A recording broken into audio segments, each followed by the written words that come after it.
Assalamualaikum warahmatullahi wabarakatuh. Selamat pagi, siang, sore, dan malam semuanya. Di sini kita kelompok 6 ingin membahas chapter 6 dan chapter 10 dari buku Todaro. Di sini nama saya Alia Mediana dengan NIM akhir 077 dan teman saya Nesya Zuhra dengan NIM akhir 053 dan teman saya Reza Umama dengan NIM akhir 061.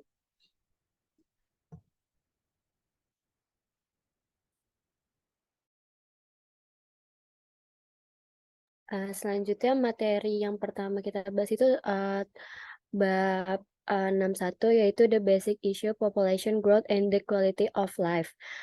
Pada tahun 2017 jumlah penduduk dunia mencapai sekitar 7,6 miliar orang. Kemudian pada tahun itu Divisi Populasi Perserikatan Bangsa-Bangsa memproyeksikan bahwa populasi akan meningkat menjadi sekitar 8,6 miliar pada tahun 2030, itu sebanyak 9,8 miliar pada tahun 2050 dan 11,2 miliar pada tahun 2100. Sebagian besar dari populasi tersebut akan mendiami negara berkembang. Kita kemudian akan melihat bahwa beberapa bentuk kegagalan pasar. Boleh di next slide. Bentuk kegagalan pasar yang merupakan salah satu faktor yang menyebabkan tingginya tingkat kesuburan itu yang ada di sesuai slide. Yang pertama itu ada informasi yang terbatas, eksternalitas, dan komplementaritas.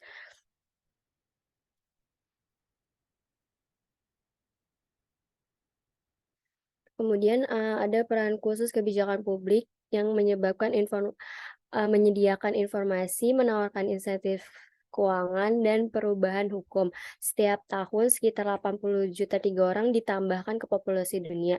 Hampir semua peningkatan populasi bersih ini terjadi di negara-negara berkembang. Peningkatan sebesar itu belum pernah terjadi sebelumnya. Dengan demikian, populasi global diperkirakan akan meningkat meski dengan asumsi tren penurunan fertilitas rata-rata dalam beberapa dekade. Nah, ini yang menyebabkan butuhnya peran khusus untuk kebijakan publik. Next slide.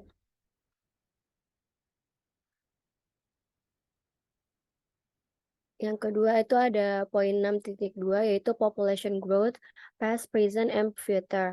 Untuk poin 6.2.1 world population growth throughout history. Sekitar 12.000 tahun yang lalu populasi dunia tidak lebih dari 5 juta orang. 2.000 tahun yang lalu populasi dunia telah berkembang menjadi setidaknya 175 juta. Kurang dari 1/5 dari populasi Cina saat ini. Dari tahun 1 di kalender kita hingga revolusi industri sekitar tahun 1750 jumlahnya meningkat 3 kali lipat menjadi 728 juta orang. Kurang dari 3/4 dari jumlah total yang tinggal di India saat ini selama 200 tahun berikutnya, dari tahun 1750 sampai 1950, bertambah 1,8 miliar orang ditambahkan ke jumlah planet ini. Namun hanya dalam 4 dekade setelahnya, 1950 sampai 1990, populasi manusia di bumi meningkat lebih dari 2 kali lipat, sehingga jumlah totalnya menjadi sekitar 5,3 miliar. Dunia memasuki abad ke-21 dengan lebih dari 6 miliar orang dan mencapai 7,7 miliar pada tahun 2019. Next slide.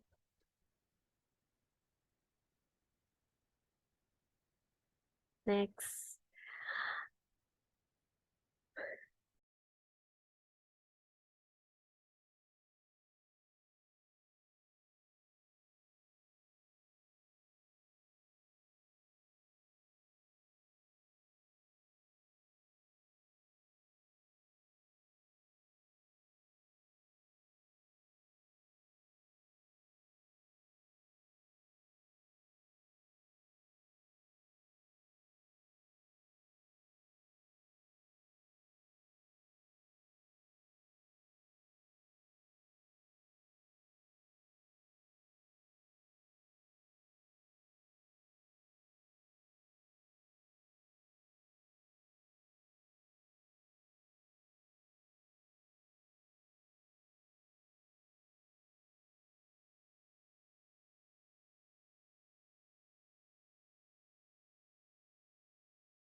Kemudian selanjutnya beralih dari angka absolut ke persentase tingkat pertumbuhan untuk hampir seluruh keberadaan manusia di bumi hingga sekitar 300 tahun yang lalu, populasi tumbuh pada tingkat tahunan tidak lebih dari 0 atau 0,02% atau 20 per juta. Secara alami, tingkat keseluruhan ini tidak stabil, banyak terjadi pasang surut akibat bencana alam dan variasi laju pertumbuhan antar daerah. Pada tahun 1750, laju pertumbuhan penduduk telah meningkat menjadi 0,3 per tahun. Pada 1950-an, angka itu kembali meningkat 3 kali lipat menjadi sekitar 1% per tahun. Ini terus meningkat hingga sekitar tahun 1990, ketika mencapai puncaknya pada 2,35%. Saat ini, laju pertumbuhan penduduk dunia tetap pada laju historis tinggi hampir 1,2% per tahun, tetapi laju peningkatannya melambat. Namun tingkat pertumbuhan penduduk di Afrika masih sangat tinggi, 2,3% per tahun. Kemudian pada abad ke-20, kondisi seperti ini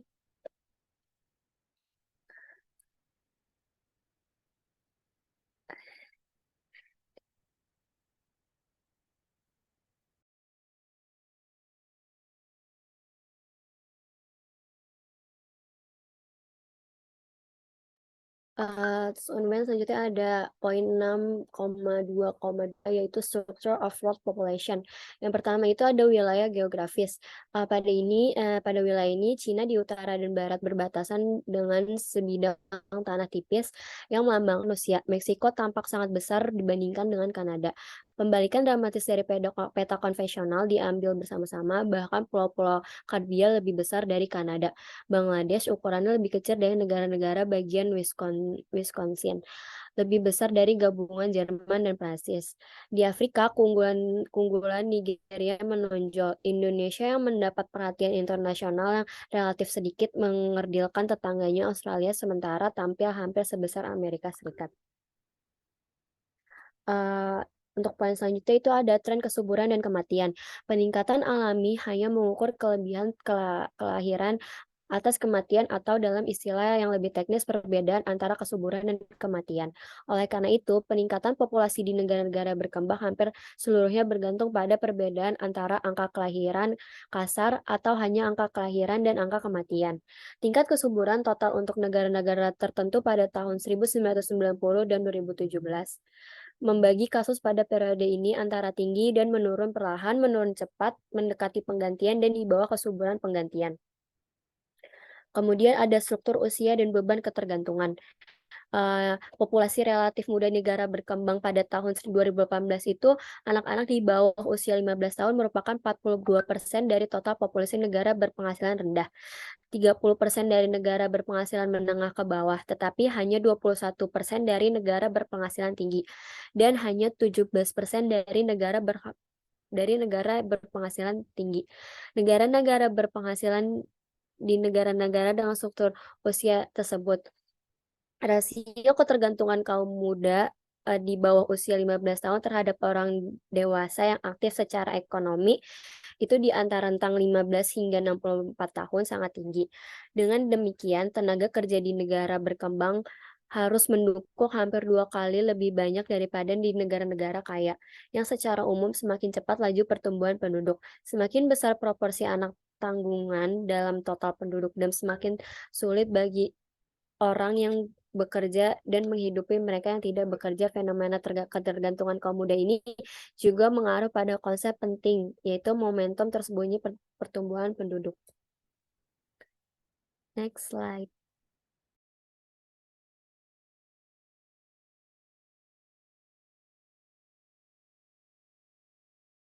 Kemudian ini ada poin 62,3 yaitu demographic structure and the hidden momentum of population growth.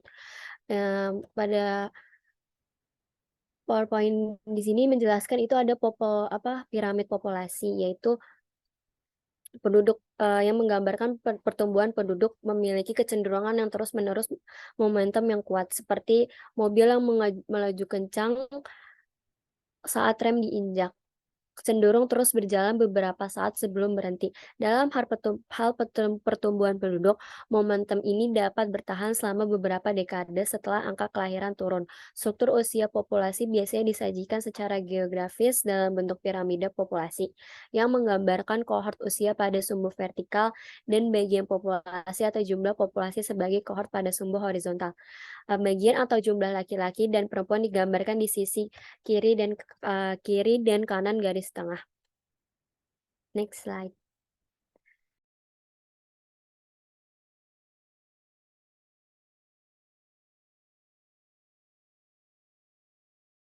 Kemudian, poin 6,3 yaitu demographic structure and the demographic transition.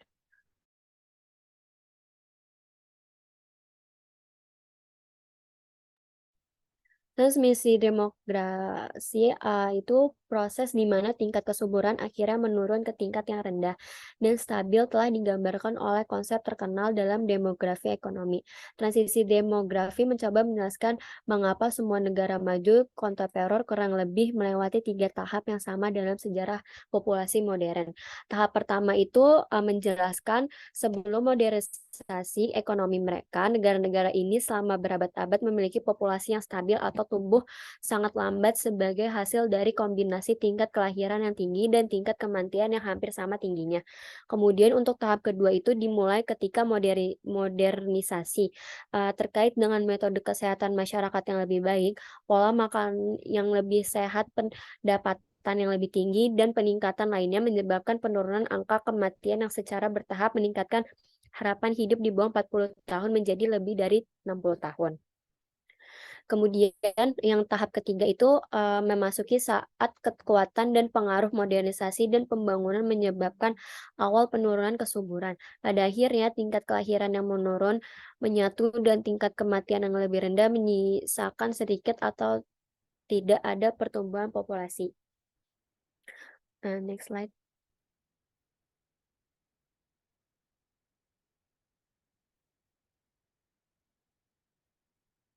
Kemudian poin 6,4 yaitu the causes of high fertility in developing countries, the maltose and household models.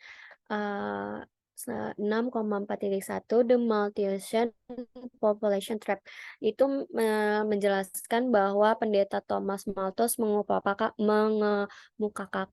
teori tentang hubungan antara pertumbuhan penduduk dan pembangunan ekonomi yang berpengaruh saat ini.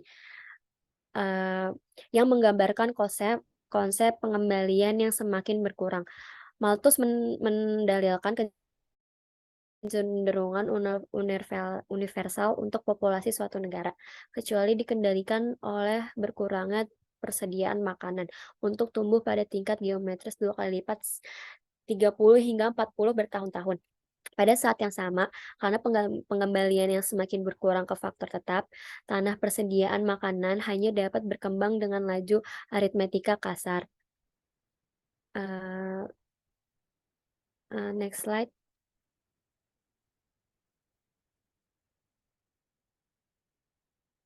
Kemudian, menurut zaman modern Neo-Malthusians, negara-negara miskin tidak akan pernah bisa naik jauh di atas tingkat pendapatan per kapita subsisten mereka kecuali mereka melakukan pemeriksaan preventif atau pengendalian kelahiran pada pertumbuhan populasi mereka. Negara atau daerah dalam perangkap populasi seperti itu juga dapat menghindarinya dengan mencapai kemajuan teknologi yang menggeser kurva tingkat pertumbuhan pendapatan ke atas pada setiap tingkat pendapatan per kapita. Dan itu mungkin dapat mencapai perubahan dalam institusi ekonomi dan budaya yang menggeser kurva pertumbuhan penduduk ke bawah.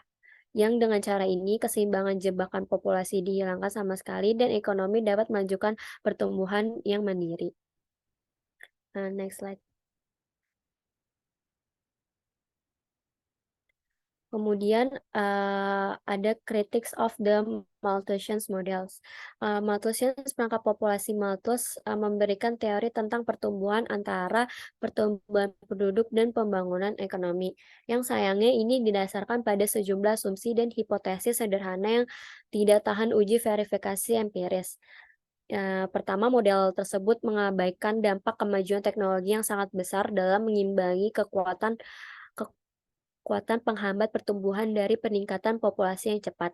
Sejarah pertumbuhan ekonomi modern sangat erat kaitannya dengan kemajuan teknologi yang pesat dalam bentuk rangkaian penemuan dan inovasi ilmu pengetahuan, teknologi, dan sosial yang berkelanjutan. Skala hasil yang meningkat dan bukannya menurun telah menjadi fitur pembeda dari zaman pertumbuhan modern. Sementara Malthus pada dasarnya benar dalam mengasumsikan persediaan tanah yang terbatas. Dia tidak dan sejujurnya tidak bisa pada saat itu mengantisipasi cara di mana kemajuan teknologi dapat menambah ketersediaan tanah dengan meningkatkan kualitas produktivitasnya, meskipun kuantitas mungkin tetap kira-kira sama. Yang kedua, terhadap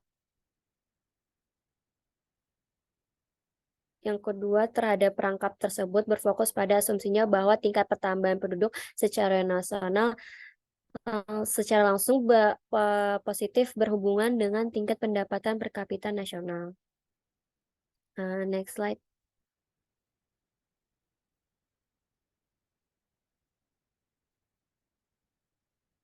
Yang selanjutnya itu ada 6,43 The Microeconomic Household Theory of Fertility. Perilaku konsumen konvensional mengasumsikan bahwa seorang individu dengan seperangkat selera atau preferensi tertentu untuk berbagai barang mencoba memaksimalkan kepuasan yang diperoleh dan mengkonsumsi barang-barang ini. Kendala pendapatnya sendiri dan harga relatif semua barang. Yang Dalam penerapan teori ini pada analisisnya, fertilitas anak dianggap sebagai jenis kebutuhan khusus. Dan di negara berkembang, khususnya negara berpenghasilan rendah atau rendah investasi yang baik, sehingga fertilitas menjadi respon ekonomi yang rasional terhadap permintaan konsumen atau keluarga akan anak relatif terhadap barang lain. Efek pendapatan dan substitusi biasa diasumsikannya seperti itu. Untuk next slide.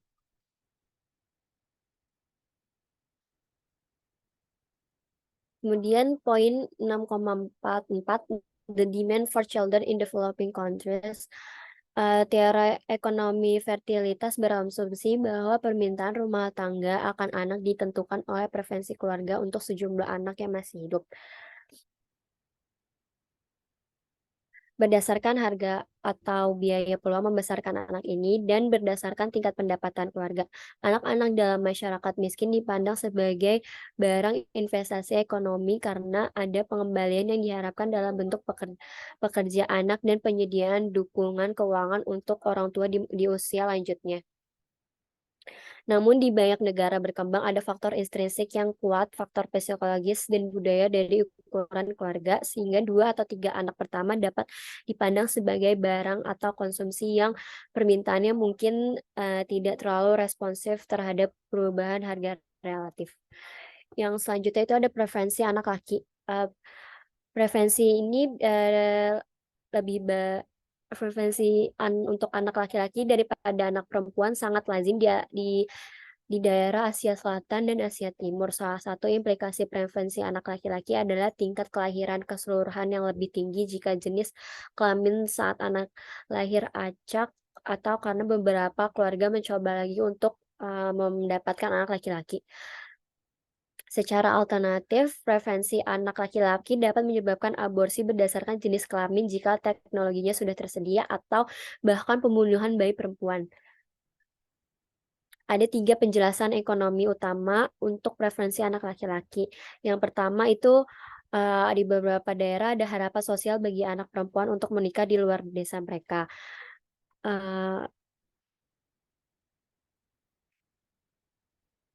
Kedua, bahkan jika anak perempuan dan anak laki-laki dianggap sama-sama bertanggung jawab untuk merawat orang tua mereka yang lanjut usia, anak laki-laki dipandang memiliki potensi penghasilan seumur hidup yang lebih tinggi. Yang ketiga itu di banyak masyarakat dan kasus di Asia Selatan terdapat ekspektasi sosial atas pembayaran mas kawin yang substansial oleh orang tua mempelai wanita kepada keluarga mempelai laki-laki, yang secara substansial meningkatkan biaya yang diharapkan untuk membesarkan anak perempuan, sekaligus meningkatkan manfaat yang diharapkan dari membesarkan seorang anak perempuan. Next slide.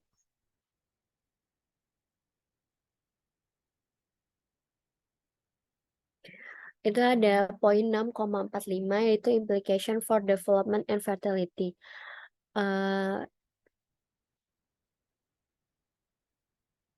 Semua hal di atas dapat diringkas dengan mengatakan bahwa pengaruh kemajuan sosial dan ekonomi dalam menurunkan tingkat kesuburan negara berkembang akan menjadi yang terbesar ketika mayoritas penduduk dan terutama penduduk yang sangat miskin ikut serta dalam pertumbuhan penduduk.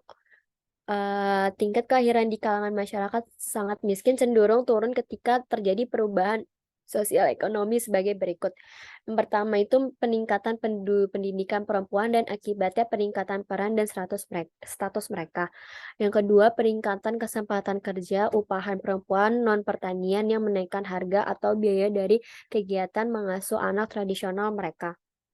Yang ketiga, kenaikan tingkat pendapatan keluarga melalui setiap lapangan kerja langsung dan pendapatan suami dan istri atau melalui retribusi pendapatan dan aset dari kekayaan ke miskin. Yang keempat, penurunan angka kematian bayi melalui perluasan program kesehatan masyarakat dan status gizi yang lebih baik bagi ibu dan anak serta perawatan medis yang lebih baik. Yang kelima, pengembangan sistem jaminan hari tua dan jaminan sosial lainnya di luar jaringan keluarga besar untuk mengurangi ketergantungan ekonomi orang tua, khususnya perempuan pada keturunannya. Yang terakhir, peluang sekolah yang diperluas sehingga orang tua dapat lebih baik mengerti kualitas anak dengan sejumlah besar anak.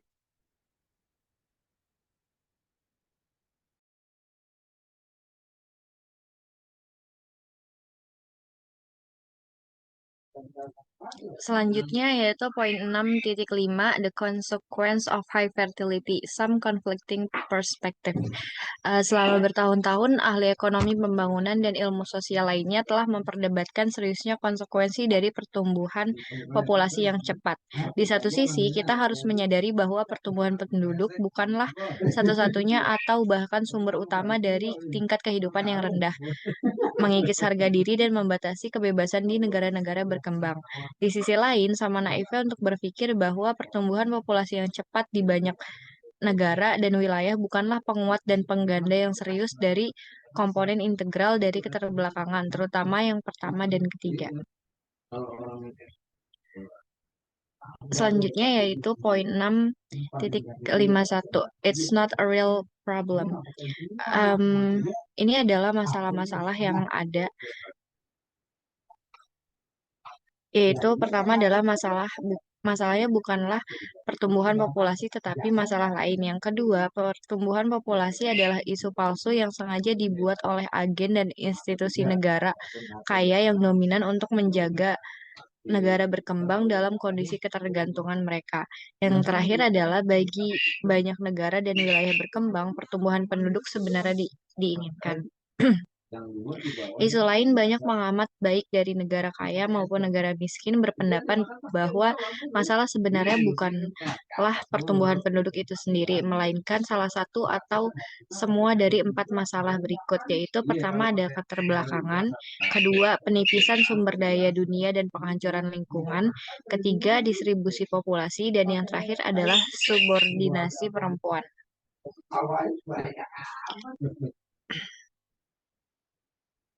Nah, ini tadi masalah-masalah lain yang termasuk ke pertumbuhan penduduk, yaitu keterbelakangan, penipisan sumber daya dunia, penipisan lingkungan, distribusi populasi, dan subordinasi perempuan.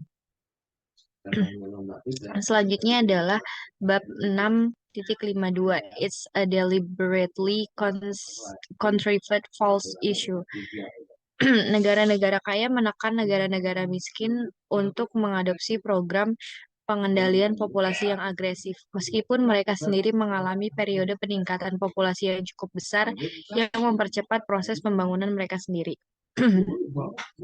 Pada dasarnya yang diperdebatkan bahwa perhatian yang berlebihan di negara-negara kaya dengan pertumbuhan populasi di negara-negara miskin merupakan upaya negara-negara miskin untuk menekan perkembangan negara-negara kaya untuk mempertahankan status internasional quo yang menguntungkan kepentingan negara-negara kaya.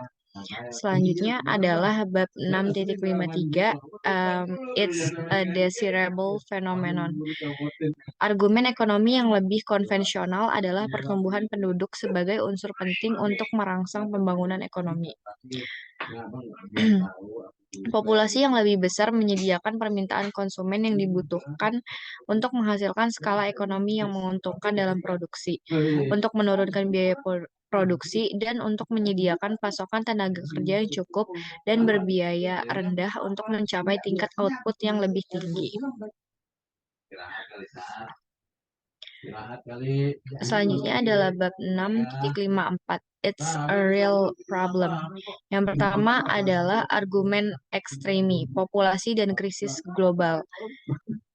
Populasi dan krisis global versi ekstrim dari posisi populasi sebagai masalah mencoba mengaitkan hampir semua kejahatan ekonomi dan sosial dunia dengan pertumbuhan populasi yang berlebihan.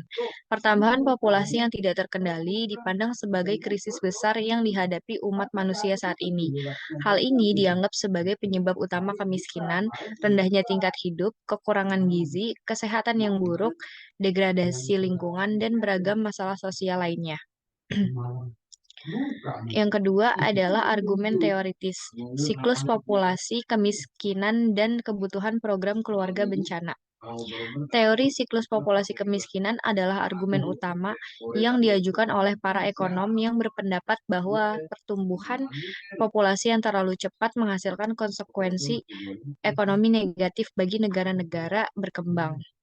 Advokat berangkat dari proposisi dasar bahwa pertumbuhan penduduk mengintensifkan dan memperparah masalah ekonomi, sosial, dan psikologis yang terkait dengan kondisi keterbelakangan. Pertumbuhan populasi diyakini menghambat prospek kehidupan yang lebih baik bagi yang sudah lahir dengan mengurangi tingkat tabungan di tingkat rumah tangga dan nasional. Ini juga sangat mengurangi pendapatan pemerintah yang terbatas hanya untuk menyediakan layanan ekonomi, kesehatan, dan sosial yang paling mendasar bagi orang-orang tambahan. Selanjutnya adalah argumen empiris lainnya. 7 konsekuensi negatif pertumbuhan penduduk. Yang pertama, pertumbuhan ekonomi. Bukti menunjukkan bahwa meskipun bukan penyebab stagnansi ekonomi, pertumbuhan populasi yang cepat menurunkan pertumbuhan pendapatan per kapita di sebagian besar negara berkembang, terutama yang sudah miskin, bergantung pada pertanian dan mengalami tekanan pada tanah dan sumber daya alam. Kedua adalah kemiskinan dan ketimpangan. Meskipun korelasi statistik agregat antara ukuran kemiskinan dan pertumbuhan penduduk di tingkat nasional seringkali tidak meyakinkan, di tingkat rumah tangga buktinya kuat dan meyakinkan. Konsekuensi negatif dari pertumbuhan populasi yang cepat paling banyak menimpa kaum miskin, karena merekalah yang kehilangan tanah. Pertama-tama, menderita karena pemotongan program kesehatan dan pendidikan pemerintah dan penanggung beban kerusakan lingkungan. Yang ketiga adalah pendidikan. Meskipun data terkadang ambigu mengenai hal ini, secara umum disetujui bahwa ukuran keluarga yang besar dan pendapatan yang rendah membatasi kesempatan orang tua untuk menyekolahkan semua anak mereka. Di tingkat nasional, pertumbuhan penduduk yang pesat menyebabkan pengeluaran pendidikan semakin tipis, menurunkan kualitas demi kuantitas. Hal ini pada gilirannya memberi umpan balik pada pertumbuhan ekonomi karena stok modal manusia berkurang oleh pertumbuhan populasi yang cepat. Yang keempat adalah kesehatan. Kesuburan yang tinggi membahayakan kesehatan ibu dan anak. Ini meningkatkan risiko kesehatan kehamilan dan jarak kelahiran yang dekat telah terbukti mengurangi berat lahir dan meningkatkan angka kematian anak. Yang kelima adalah makanan. Memberi makan populasi dunia menjadi lebih sulit karena pertumbuhan populasi yang cepat. Sebagian besar kebutuhan pangan negara berkembang adalah hasil dari peningkatan populasi.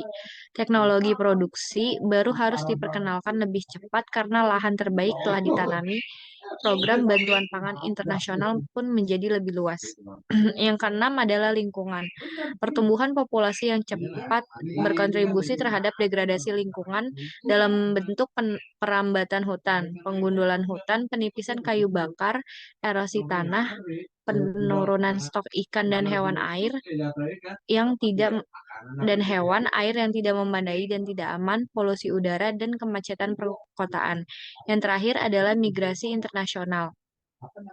Banyak pengamat menganggap peningkatan imigrasi internasional, baik legal maupun ilegal, menjadi salah satu konsekuensi utama dari pertumbuhan populasi negara berkembang.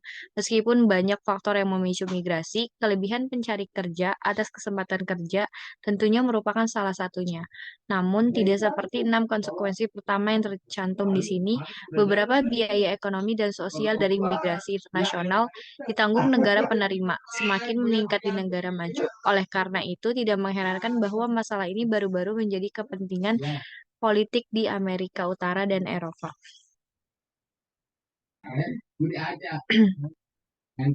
Selanjutnya adalah bab 6.55 Goals and Objectives Toward a Consensus.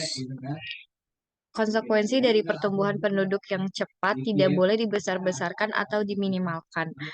Beberapa ekspresi peningkatan di masa lalu bersifat kontraproduktif, mengasingkan audiens yang ingin mereka bujuk. Pada saat yang sama, klaim bahwa pertumbuhan populasi tidak terlalu penting memiliki efek mengurangi perhatian yang tepat. Tiga proporsi berikut merupakan komponen penting dari pendapat para perantara atau konsensus. Yang pertama, pertumbuhan populasi bukanlah penyebab utama dari tingkat kehidupan yang rendah. Ketidaksetaraan yang ekstrim atau kebebasan memilih yang terbatas yang menjadi ciri sebagian besar negara berkembang. Penyebab mendasar dari masalah-masalah ini harus dicari, bukan pada keadaan keluarga miskin, terutama perempuan, dan kegagalan aspek lain dari kebijakan pembangunan domestik dan internasional. Yang kedua, masalah kependudukan bukan hanya salah satu dari jumlah, tetapi melibatkan kualitas hidup dan kesejahteraan material. Dengan demikian, ukuran populasi negara berkembang harus dilihat dalam hubungannya dengan kemakmuran negara maju, dalam kaitannya dengan kuantitas, distribusi, dan pemanfaatan sumber daya dunia, bukan hanya dalam kaitannya dengan sumber daya asli negara berkembang. Yang terakhir yaitu pertumbuhan populasi yang cepat memang meningkatkan masalah keterbelakangan dan membuat prospek pembangunan menjadi jauh lebih jauh. Sebagaimana dicatat, momentum pertumbuhan berarti bahwa kecuali bencana, populasi negara-negara berkembang akan meningkat secara dramatis selama beberapa dekade mendatang. Tidak peduli apapun langkah-langkah pengendalian kesuburan yang diadopsi sekarang. Oleh karena itu, tingkat pertumbuhan penduduk yang tinggi, meskipun bukan penyebab utama keterbelakangan, tetap merupakan faktor kontribusi penting di negara dan wilayah tertentu di dunia.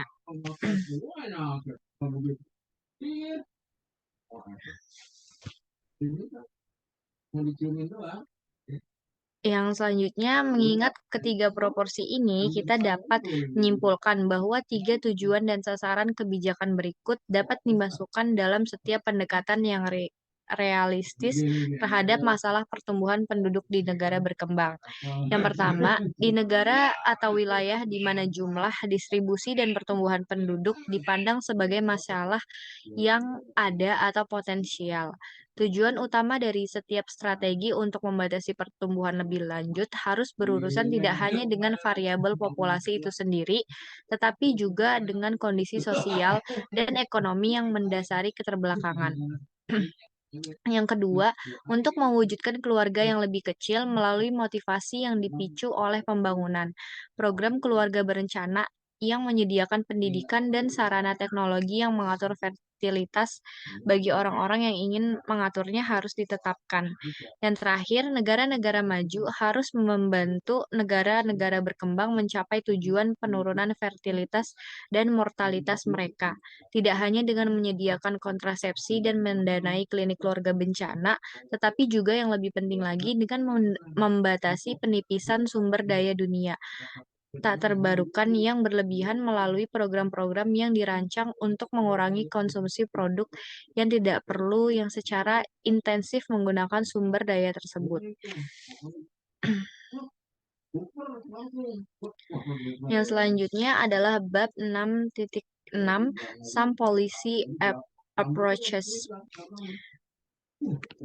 Beberapa pendekatan kebijakan. Yang pertama, kebijakan umum dan khusus yang dapat dimulai oleh pemerintah negara berkembang untuk mempengaruhi dan bahkan mungkin mengendalikan pertumbuhan dan distribusi penduduk mereka.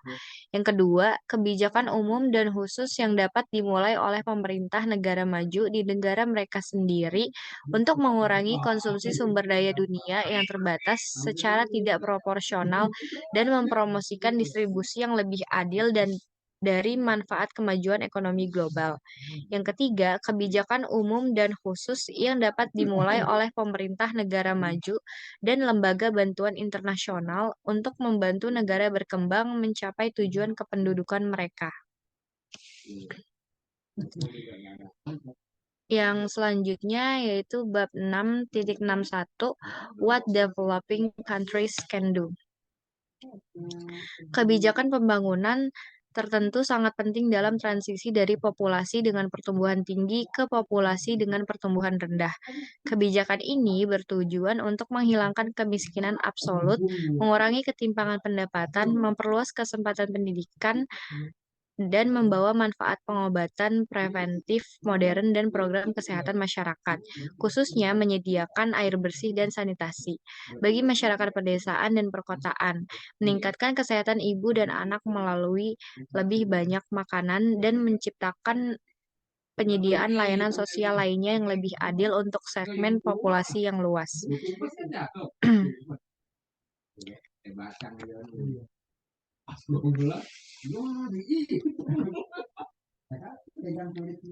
Selanjutnya yaitu bab 6.62 What developed countries can do. Ketika melihat masalah kependudukan dari perspektif sumber daya global dan lingkungan, sebagaimana mestinya, pertanyaan tentang hubungan antara ukuran dan distribusi populasi dan penipisan banyak sumber daya tak terbarukan di negara maju dan negara terbelakang dianggap sangat penting.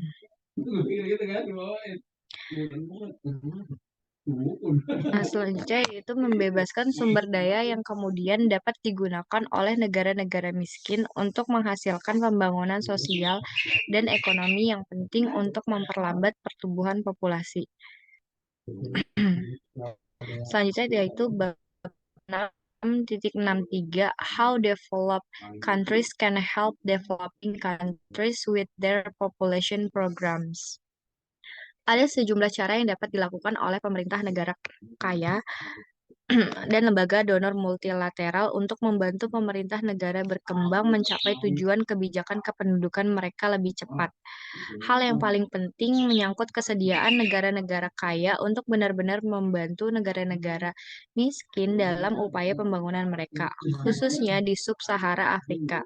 Dukungan itu tidak hanya terdiri dari perluasan bantuan keuangan publik dan swasta, tetapi juga peningkatan hubungan perdagangan, seperti akses bebas tarif ke dan kuota ke pasar negara maju, transfer teknologi yang lebih tepat, bantuan dalam mengembangkan kapasitas penelitian ilmiah pribumi, lebih baik kebijakan penetapan harga komoditas internasional, dan pembagian sumber daya alam dunia yang langka secara lebih adil.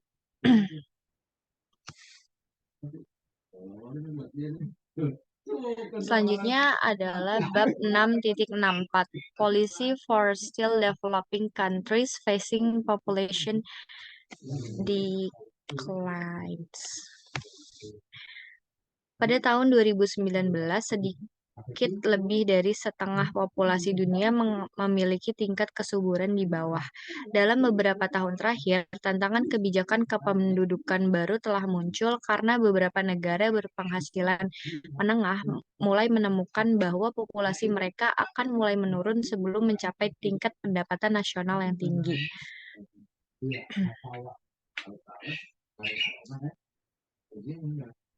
Dalam hal ini, terdapat beban ketergantungan yang tinggi secara terbalik, yaitu sebagian besar penduduk telah pensiun, tetapi pendapatan penduduk usia kerja tidak cukup lebih tinggi untuk mendukung mereka, atau menyisakan cukup tabungan bagi negara untuk berinvestasi secara memadai dalam kegiatan produktifnya. 5 kebijakan yang dapat dipertimbangkan dalam kasus penurunan populasi. Yang pertama,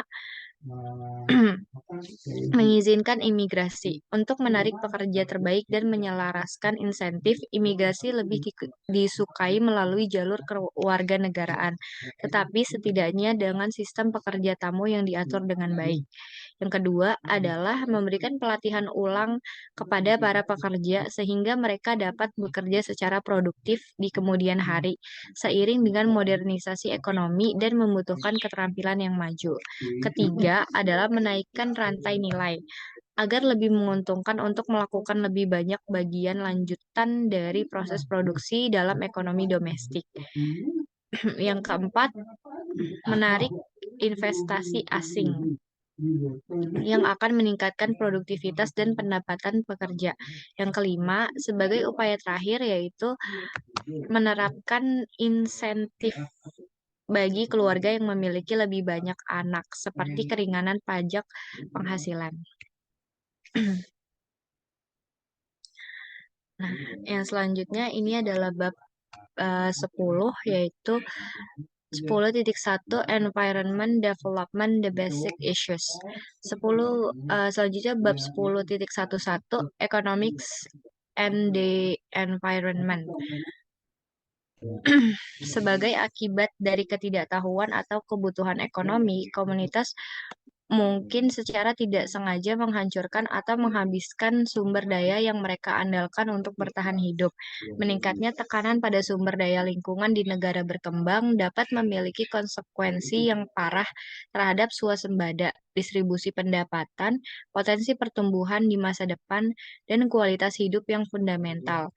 Degradasi lingkungan juga dapat mengurangi laju pembangunan ekonomi dengan membebankan biaya tinggi pada negara-negara berkembang melalui pengeluaran terkait kesehatan dan penurunan produktivitas sumber daya.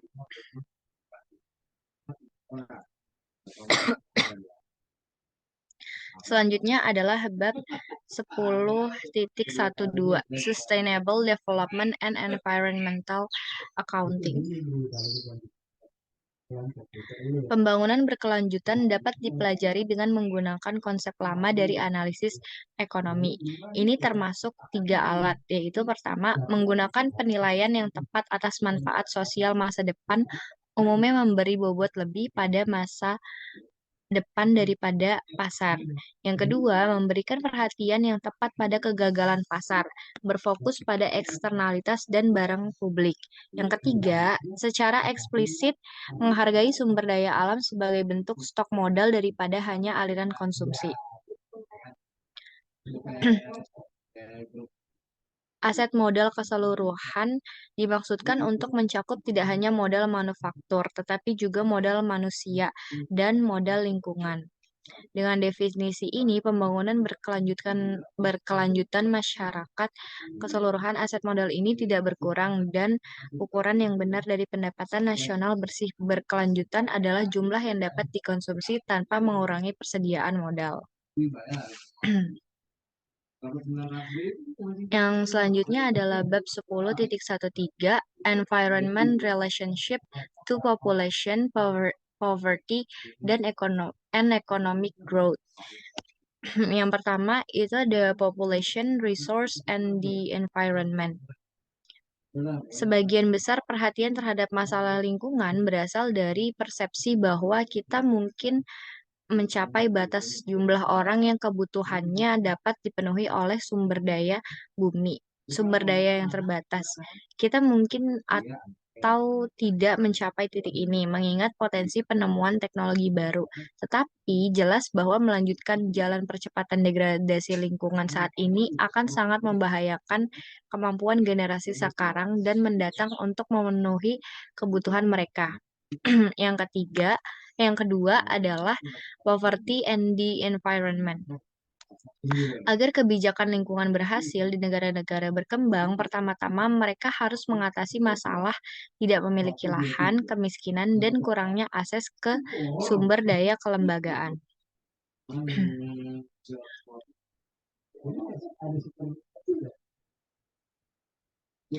Yang ketiga adalah growth versus the environment.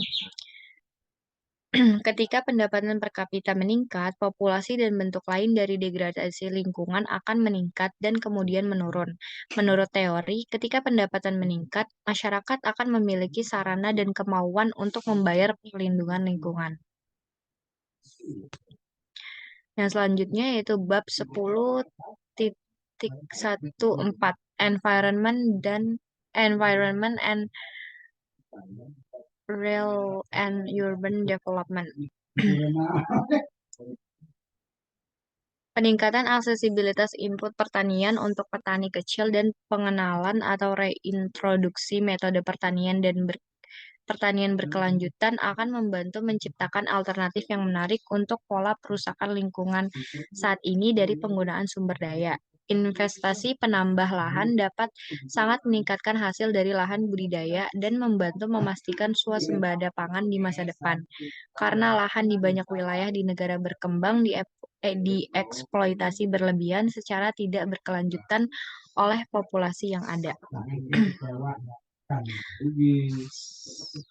Selanjutnya yaitu bab 10.15 The Global Environment and Economy. Sejalan dengan pertumbuhan total populasi dunia dan peningkatan pendapatan, degradasi lingkungan global cenderung memburuk. Beberapa trade-off akan diperlukan untuk mencapai pembangunan dunia yang berkelanjutan. Dengan menggunakan sumber daya secara lebih efisien, sejumlah perubahan lingkungan sebenarnya akan memberi penghematan ekonomi dan lainnya akan tercapai dengan biaya yang relatif kecil. Namun, karena banyak perubahan penting akan memerlukan investasi besar dalam teknologi pengurangan polusi dan pengelolaan sumber daya. Pertukaran yang signifikan antara output dan perbaikan lingkungan kadang-kadang diperlukan. Nah, ini adalah bagian dari lingkungan dan ekonomi global. Yang pertama itu yaitu the nature and pace of greenhouse gas induced climate change. Negara-negara maju harus mengambil pemimpin dan menanggung sebagian besar biaya dalam pendanaan remediasi dan adaptasi di negara-negara berpenghasilan rendah. Tetapi negara-negara berkembang juga perlu memainkan peran penting dalam membatasi pemanasan global untuk melindungi masa depan mereka sendiri.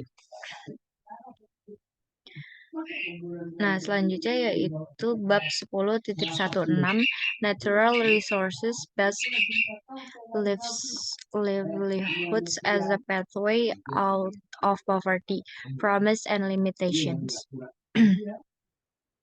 Di banyak negara, kaum miskin telah kehilangan kendali atas beberapa milik bersama sumber daya alam tradisional mereka, termasuk hutan, ladang, dan daerah penangkapan ikan menjadi milik pribadi, baru pengaturan hak atau untuk korupsi pengelolaan lahan publik. Kecenderungan ini banyak ditentang oleh masyarakat dan pendukungnya di LSM, lembaga, dan pemerintah daerah.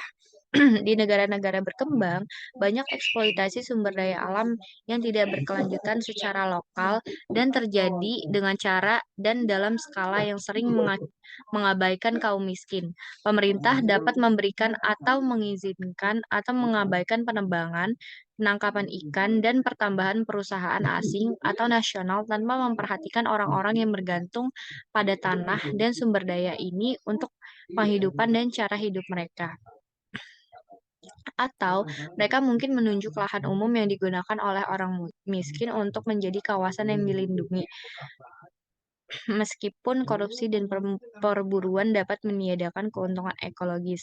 Dengan demikian, melarang penghidupan dan cara hidup sehingga tidak memberi mereka insentif untuk mengambil bagian dalam perlindungan. Selanjutnya yaitu bab 10.17 The Scope of Domestic Origin Environmental Degradation. Tantangan lingkungan di negara berkembang yang disebabkan oleh kemiskinan termasuk bahaya kesehatan yang disebabkan oleh kurangnya akses ke air bersih dan sanitasi, populasi udara dalam ruangan dari kompor biomasa, dan penggundulan hutan dan degradasi tanah yang parah. Semua yang paling umum di mana rumah tangga tidak memiliki alternatif ekonomi untuk pola hidup yang berkelanjutan. Nah, selanjutnya adalah bab 10.18. Rural Development and the Environment, A Tale of Two Villages. Yang pertama yaitu adalah sebuah desa di Afrika Sub-Sahara. Penduduk desa Afrika ini yang terletak di lanskap semi kering telah diperingatkan oleh pakar internasional bahwa penebangan pohon yang tersisa bahwa menebang pohon yang tersisa dan membudidayakan marginal tanah hanya akan memperburuk kesulitan yang sudah mereka alami. Nasihat tersebut bertentangan dengan prioritas pertama setiap keluarga yang tetap mendapatkan kebutuhan dasar untuk bertahan hidup. Yang kedua, yaitu permukiman dekat Amazon. Program pemukiman kembali publik yang mendistribusikan sertifikat properti kepada pemukim yang bersedia membuka lahan dirancang untuk mengurangi kepadatan kota dan membendung arus migran desa ke kota. Berbeda dengan desa Afrika, pemukiman ini tidak kekurangan curah hujan, satwa liar, atau pepohonan. Padahal hutan menjadi kendala bagi petani pendatang dan kerap dibakar untuk memberi ruang bercocok tanam. Selanjutnya adalah bab 10.19 Environmental Deterioration in Village. Meskipun urbanisasi yang berat menyebabkan perubahan demografis yang cepat, mayoritas penduduk yang sangat miskin tinggal di daerah pedesaan yang mirip dengan dua desa yang baru saja dijelaskan. Kebutuhan ekonomi sering memaksa petani kecil untuk menggunakan sumber daya dengan cara menjamin kelangsungan hidup jangka pendek, tetapi mengurangi produktivitas aset lingkungan di masa depan. Pola hidup yang tidak berkelanjutan dapat dipaksakan oleh kebutuhan ekonomi.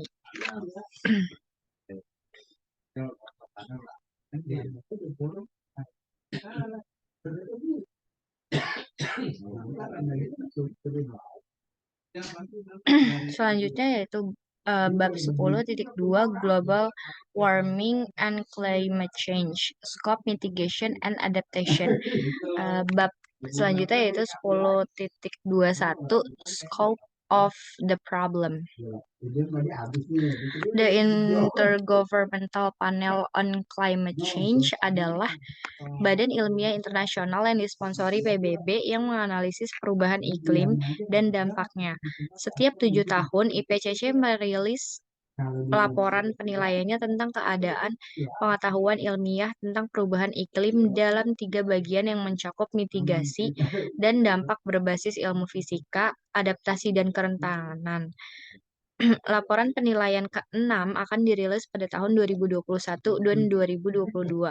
Dua penilaian terakhir yang dirilis pada tahun 2007 dan 2014 menyajikan perkiraan dan proyeksi dampak emisi GRK yang lebih mengkhawatirkan daripada laporan sebelumnya.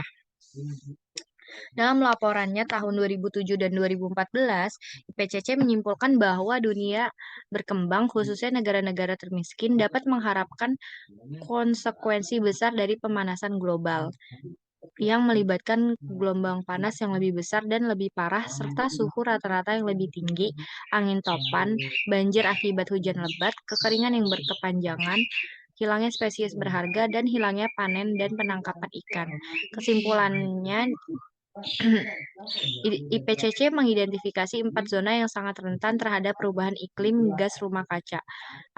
Afrika Sub-Sahara karena kekeringan, Megadelta Asia karena banjir, pulau-pulau kecil karena berbagai kepekaan, dan kutub utara. Selanjutnya yaitu bab 10.2.2 Mitigation. Banyak strategi telah diusulkan oleh mitigasi emisi, termasuk pengembangan pasar karbon, pajak atas karbon, dan subsidi untuk mendorong kemajuan teknologi yang lebih cepat. Untuk regulasi, mengingat ketidakpastian manfaat dan biaya pengurangan emisi, ada pertanyaan ekonomi yang sulit dalam merancang izin atau aturan pajak emisi yang paling efisien.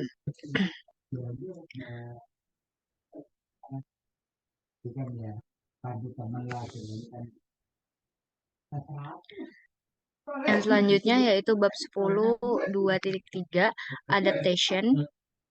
Adaptasi terjadi dalam dua bentuk, adaptasi terencana yang dilakukan oleh pemerintah dan adaptasi otonom yang dilakukan langsung oleh rumah tangga, pertanian, dan perusahaan sebagai respon terhadap perubahan iklim yang mereka alami atau mengantisipasi. Perbedaan antara adaptasi otonom dan swasta dan terencana atau kebijakan bukanlah perbedaan yang tajam. Pemerintah menanggapi warga negara dan insentif pemerintah memengaruhi apa yang dipilih individu untuk dilakukan. Namun, kategori tersebut berguna untuk analisis adaptasi. Adaptasi kebijakan dapat membantu membuat aset penghidupan orang miskin lebih tahan terhadap tekanan lingkungan, sambil memberikan manfaat pembangunan lainnya. Contohnya yaitu inventaris dan penelusuran sumber daya ekologis kaum miskin, mengatasi deprivasi lingkungan termasuk kerentanan terhadap tekanan ekologis dalam penilaian dan program kemiskinan. Kedua, menerapkan sistem peringatan dini untuk mengantisipasi keadaan darurat lingkungan dan mencegah bencana. Yang ketiga, mengembalikan dan memperluas penghalang ekosistem alami seperti reboisasi dan perluasan bakau hingga kejadian ekstrim seperti banjir dan kekurangan air. Yang keempat, membangun infrastruktur untuk melayani masyarakat miskin sambil memperhitungkan kemungkinan perubahan iklim, termasuk tempat berlindung dari badai dan penghalang banjir, serta jalan dan jembatan yang dilindungi dengan margin keamanan, dan membangun sistem asuransi mikro untuk petani. Yang kelima, memastikan suara dan pemberdayaan yang lebih baik dari orang miskin dan organisasi mereka untuk mendapatkan informasi tentang tekanan lingkungan yang mereka hadapi kepada pemerintah, media, dan publik untuk lebih memungkinkan orang miskin mendapatkan bagian yang adil dari layanan pemerintah. Yang keenam, mendukung semua ini penuntut transparansi dan akuntabilitas pemerintah yang lebih besar.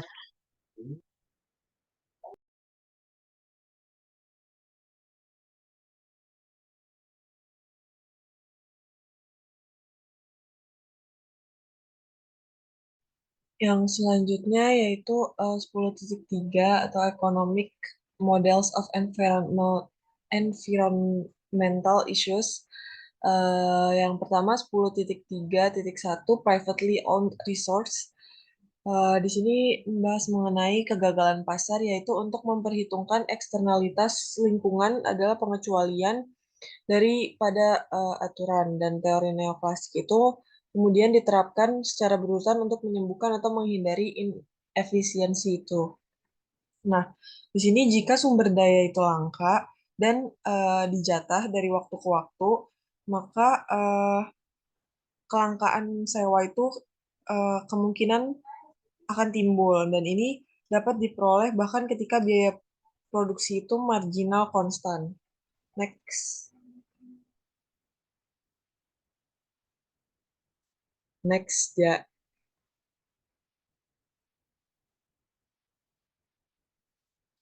Nah, yang selanjutnya itu untuk mencapai efisiensi ekonomi, yaitu harga suatu barang yang dijatah antar waktu dari waktu ke waktu itu harus menyamakan nilai sekarang dari manfaat bersih marginal dan dari unit terakhir yang dikonsumsi uh, dalam setiap periodenya, yaitu untuk hasil yang efisien. Dan konsumen itu harus acuh tak acuh antara mendapatkan yang berikutnya unit hari ini dan mendapatkannya besok. Next.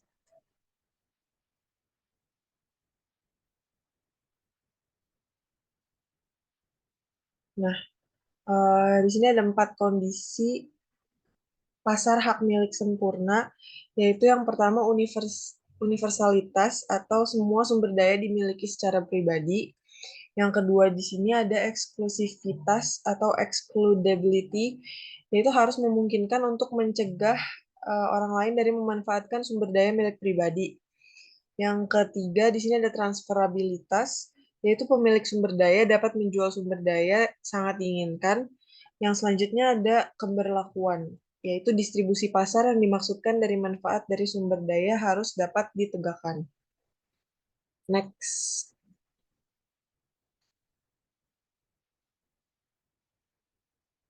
Yang selanjutnya adalah 10.3.2 atau Common Property Resource. Nah, di sini ketika sumber daya itu langka seperti tanah yang ditanami itu dimiliki secara publik dan tersedia secara bebas untuk semua, eh, dan seperti halnya sumber daya properti juga, dan setiap potensi keuntungan atau kelangkaan sewa akan disaingi. Nah, jadinya dan publik itu bebas untuk menggunakan sumber daya yang langka, maka potensi keuntungan atau kelangkaan sewa itu akan tersaingi. Next.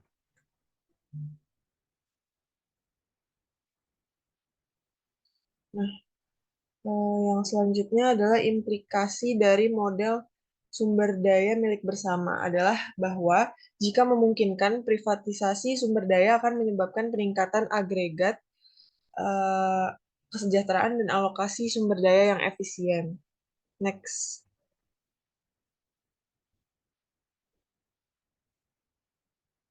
Yang selanjutnya itu 10.3.3 Public Goods and Beds, Regional Environmental Degradation and the Free Rider Problem. Jadi di sini ada masalah ekonomi inti adalah bahwa setiap tambahan pekerja yang bergabung dengan mereka yang mengolah tanah milik bersama menciptakan eksternalitas yang negatif dengan menurunkan pengembalian kepada semua pekerja lain tanpa memberikan kompensasi apapun. Nah, eksternalitas itu sendiri terjadi ketika konsumsi atau produksi seorang perilaku mempengaruhi orang lain tanpa kompensasi apapun. Dan manfaat dan biaya tindakan seseorang itu dapat dikatakan terinternalisasi ketika seseorang dipaksa untuk menanggung sepenuhnya. Next.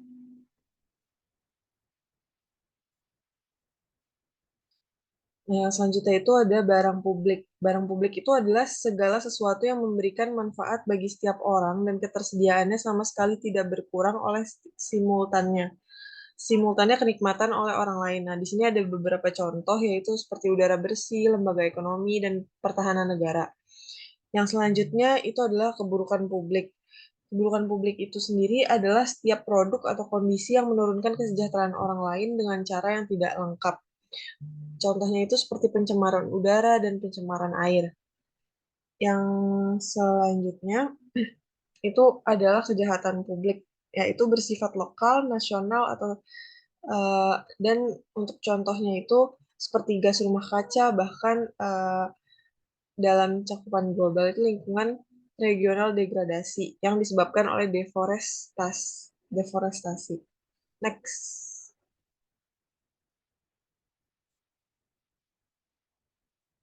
Nah, perbedaan antara barang publik dan barang pribadi murni.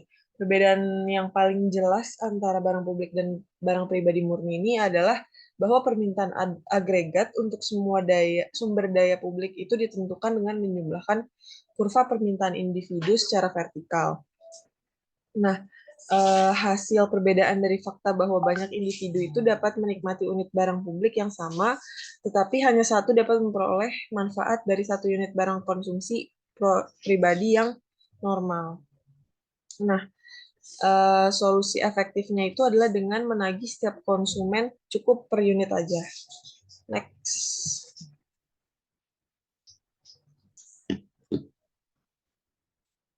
Nah, yang selanjutnya itu adalah 10.3.4 The Limitations of the Public Good Framework.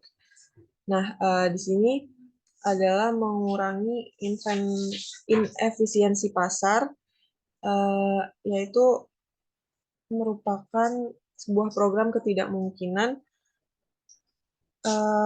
tapi tidak mungkin untuk dapat menghasilkan alokasi sumber daya yang sempurna karena kekurangan informasi yang tersedia. Ketika pemungutan biaya mengharuskan pengenaan pajak bagi penduduk yang sangat miskin dengan sedikit atau tanpa pendapatan tunai. Itu yang disebut dengan program ketidakmungkinan. Yang selanjutnya guna teori neoklasik. Itu untuk menjelaskan mengapa kegagalan pasar menyebabkan alokasi sumber daya dan bagaimana inefisiensi ini dapat dikurangi. Next. Nah, yang selanjutnya 10.4 atau Urban Development and the Environment. 10.4.1 Environmental Problems of Urban Slums.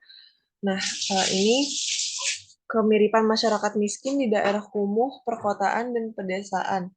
Nah, kemiripan itu seperti keluarga yang bekerja berjam-jam mendapat pendapatan yang tidak pasti dan pertukaran yang sulit harus dibuat antara pengeluaran untuk gizi, perawatan medis, dan pendidikan. Yang selanjutnya itu kondisi akibat miskin.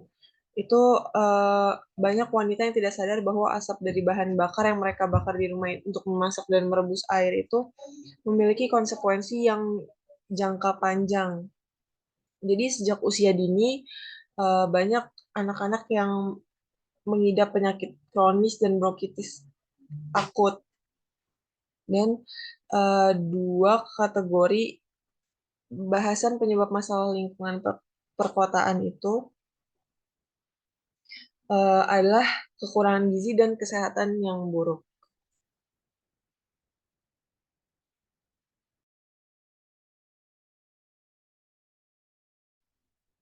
Next.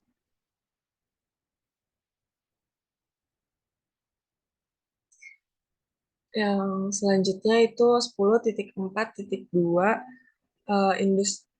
industrialization and urban air pollution. Itu uh, di sini dijelaskan bahwa sekitar 90% dari orang di seluruh dunia itu menghirup udara yang tercemar pada 2018.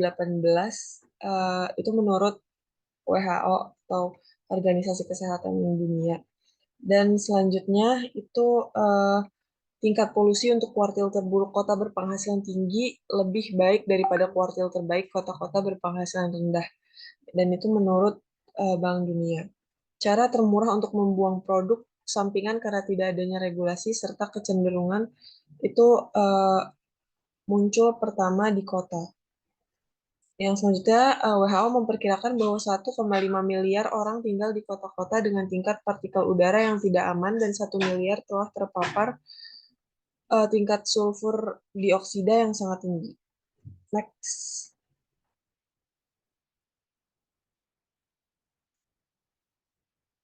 Yang selanjutnya itu 10.4.3 atau Problems of Congestion, Clean Water and Sanitation. Dua faktor lingkungan paling penting untuk yang mempengaruhi kesehatan masyarakat miskin perkotaan itu adalah sulitnya air bersih serta sanitasi yang buruk. Nah, pada tahun 2009 itu lebih dari 1 miliar orang masih tidak memiliki akses ke perbaikan sumber air dan 1,5 miliar tidak memiliki sanitasi yang lebih baik. Kurangnya sanitasi kondisi di daerah kumuh perkotaan ini sering menghadirkan ancaman berat bagi kesehatan manusia karena tidak adanya sumber alternatif. Jadi banyak orang miskin yang mengambil air minum itu dari sungai dan sungai itu banyak yang tercemar oleh kotoran manusia maupun bahan kimia. Nah, selanjutnya itu adalah hambatan pada pembangunan ekonomi. Itu disebabkan karena biaya ekonomi yang sangat besar akibat hilangnya produktivitas dan mahal perawatan medis. Nah, selanjutnya biaya yang jauh lebih besar di masa depan disebabkan oleh beberapa faktor. Next.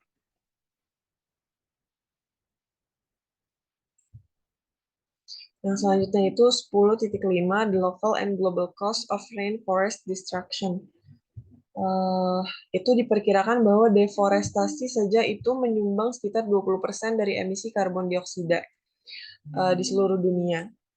Nah, percepatan kepunahan itu juga menimbulkan ancaman yang berbahaya bagi keanekaragaman hayati, yang dengan diperkirakan 12%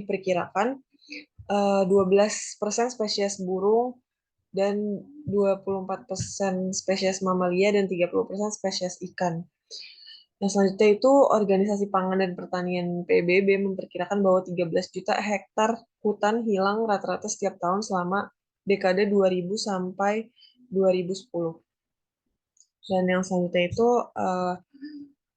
sebagian besar hutan hujan tropis rusak akibat beberapa sebab. Next.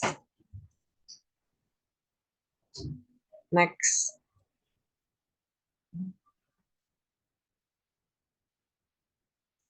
Nah, di sini ada beberapa langkah untuk melestarikan hutan hujan, yaitu mengelola berkelanjutan program kayu, memberikan peluang ekonomi bagi orang miskin, meningkatkan efisiensi penggunaan hutan hujan.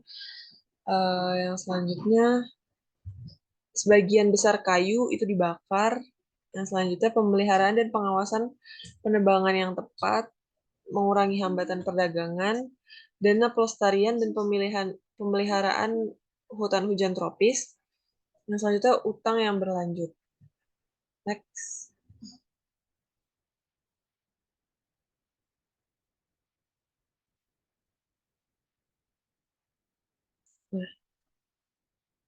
Nah, di sini ada 4 perbedaan signifikan, yaitu pertama, hutan tropis dan hutan gugur berbeda dalam hal nutrisi dan pemulihan. Dalam yang pertama itu, nutrisi lebih banyak di biomasa, lebih sedikit di tanah, sementara hutan hujan tidak melakukan regenerasi seperti yang dilakukan oleh hutan gugur. Yang kedua itu, perusakan hutan hujan tropis menghasilkan eksternalitas yang jauh lebih besar, lokal dan terutama global. Yang ketiga, hutan memiliki nilai lebih sekarang karena adanya peluang pembayaran untuk perlindungan karbon dan dana keragaman genetik. Yang selanjutnya itu adanya nilai lebih di bidang lain, seperti sumber-sumber baru antibiotik dan obat-obatan lain. Next.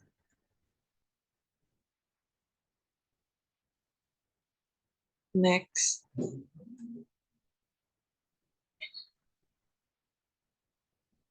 Next ya.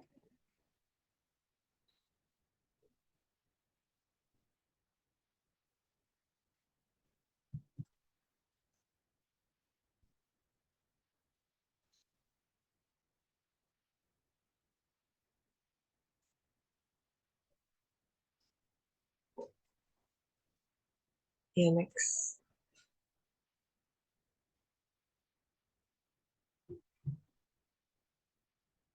Nah, yang selanjutnya itu 10.6 policy options in developing and developed countries. Nah, 10.6.1 what developing countries can do. Jadi di sini apa yang dapat dilakukan oleh negara berkembang, yaitu proper resource pricing atau penetapan harga sumber daya yang tepat. Yang kedua itu community involvement atau keterlibatan masyarakat. Yang ketiga itu clear property rights and resource ownerships atau hak kepemilikan dan kepemilikan sumber daya yang lebih jelas. Yang keempat, improving economic alternatives for the poor atau meningkatkan alternatif ekonomi bagi masyarakat miskin. Yang kelima itu raising the economic status of women, yaitu meningkatkan status ekonomi perempuan. Yang keenam, policies to abate industrial emissions atau kebijakan untuk mengurangi emisi industri. Yang selanjutnya, taking a proactive stance toward adapting to climate change atau mengambil sikap proaktif terhadap adaptasi dengan perubahan iklim. Next.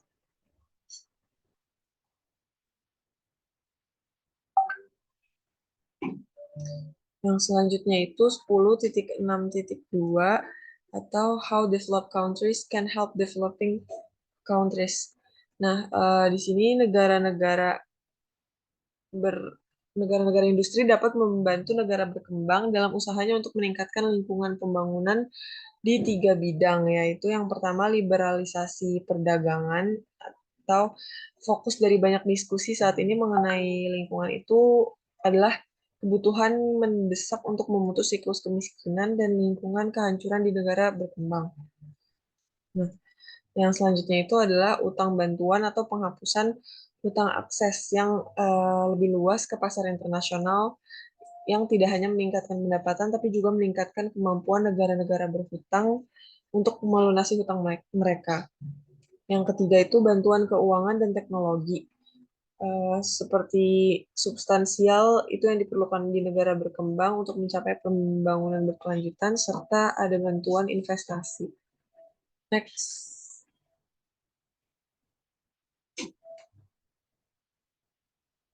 Nah, selanjutnya 10.6.3 atau what developed countries can do for the global environment, yaitu negara-negara maju yang saat ini mengkonsumsi berlebihan 70% dari sumber daya bumi secara langsung dapat berkontribusi pada lingkungan global.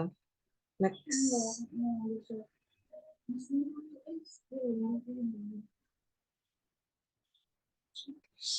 Nah, beberapa upaya dari negara maju yang bisa dilakukan untuk lingkungan global itu seperti satu, mengurangi emisi berbahaya, yang kedua, melakukan R&D untuk mengembangkan teknologi hijau dan pengendalian polusi untuk diri mereka sendiri dan untuk negara-negara berkembang. Yang terakhir, mengubah pola permintaan mereka yang merusak lingkungan.